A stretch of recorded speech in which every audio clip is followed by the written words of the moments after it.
মাগরিবের নামাজের পরে হাসবুনাল্লাহু নি'মাল ওয়াকিল এই দোয়াটা যদি 33 বার করে পাঠ করতে পারে, আল্লাহ পাক নগদে তাকে 4টা পুরস্কার দান করে দেয়। যেরকম সুবহানাল্লাহ। এবং এই পুরস্কারগুলো আপনি নিজের চোখে দেখতে পারবেন যে হাসবুনাল্লাহু নি'মাল ওয়াকিল এই দোয়াটা পাঠ করার কারণে আল্লাহ পাক আপনাকে কি কি বেনিফিট দান করেছে। 1 নম্বরে আল্লাহ পাক আপনার দুশ্চিন্তা, আপনার টেনশন আল্লাহ পাক দূর করে দিবে। আপনি যত বড় দুশ্চিন্তায় থাকেন না কেন, আপনার টেনশন আপনাকে একদম শেষ করে দিচ্ছে। আপনি যদি হাসবুনাল্লাহু নি'মাল ওয়াকিল মানে আল্লাহ আমার জন্য যথেষ্ট, আল্লাহ আমার জন্য অভিভাবক হিসেবে যথেষ্ট, আপনি যদি দোয়া করতে পারেন, আল্লাহ পাক বলেন যে আমি আল্লাহ পাক তার টেনশন, তার দুশ্চিন্তা একেবারে দূর করে দেই। এটা হলো প্রথম নম্বর বেনিফিট। দ্বিতীয় নম্বর বেনিফিট হলো যে এই দোয়াটা যদি কোনো ব্যক্তি নিয়মিত পাঠ করতে পারে, রাসূল সাল্লাল্লাহু আলাইহি ওয়াসাল্লাম বলেন যে আল্লাহ রাব্বুল আলামিন তার বিপদ আপদ বালা মুসিবত আল্লাহ পাক দূর করে দেয়। এটা আল্লাহ পাক নিজেই তার জন্য সাহায্যকারী হয়ে যায়। বিপদ আপদ বালা মুসিবত তার সামনে আর কিচ্ছু রাখে না। আপনি যত হাসবুনাল্লাহু নি'মাল ওয়াকিল পাঠ করবেন, তত আল্লাহ পাক আপনার সামনে থেকে বিপদ বালা মুসিবত দূর করে দিবে। এটা হলো 2 নম্বর।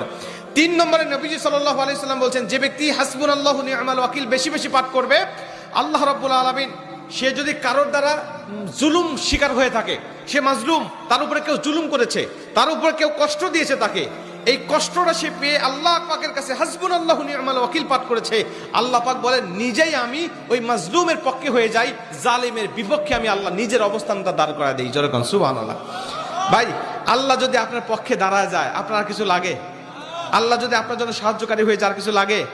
আপনাকে কোন জালিম আপনার উপর জুলুম করছে, আপনি হয়তো বা সেই জালিমের কাছে আপনি কিচ্ছু না, একেবারে তুচ্ছ, কিন্তু আল্লাহ তো তার থেকে অনেক বেশি শক্তিশালী। আল্লাহ পাক বলে যে আমি তখন ওই মাজলুমের পক্ষে দাঁড়া যাই, ওই জালিমের বিপক্ষে দাঁড়া যাই, আমি আল্লাহ আমার নিজের মতো করে আমি তখন বিচারটা শুরু করে দেই। যেরকম সুবহানাল্লাহ। এজন্য যদি কেউ আপনার উপর জুলুম করে, আপনি হতাশা হবেন না, আপনি কষ্ট পাবেন না, আপনি আসমানের দিকে মুখটা উঁচা করে বলবেন হাসবুনাল্লাহু নি'মাল ওয়াকিল নি'মাল মাওলা ওয়া নি'মান নাসির। আপনি এই দোয়াটুকু শুধু পাঠ করবেন, দেখবেন যে আল্লাহ পাক আপনার সব হতাশা, সব দুশ্চিন্তা, সব টেনশন আল্লাহ পাক মুহূর্তের মধ্যেই আল্লাহ পাক আপনার দূর করে দিয়েছে। যেরকম সুবহানাল্লাহ। এবং 4 নম্বরে রাসূল সাল্লাল্লাহু আলাইহি ওয়াসাল্লাম বলছেন যে তাকে আল্লাহ পাক দুনিয়া এবং আখিরাতের কল্যাণগুলো আল্লাহ পাক তাকে দান করে দেয়।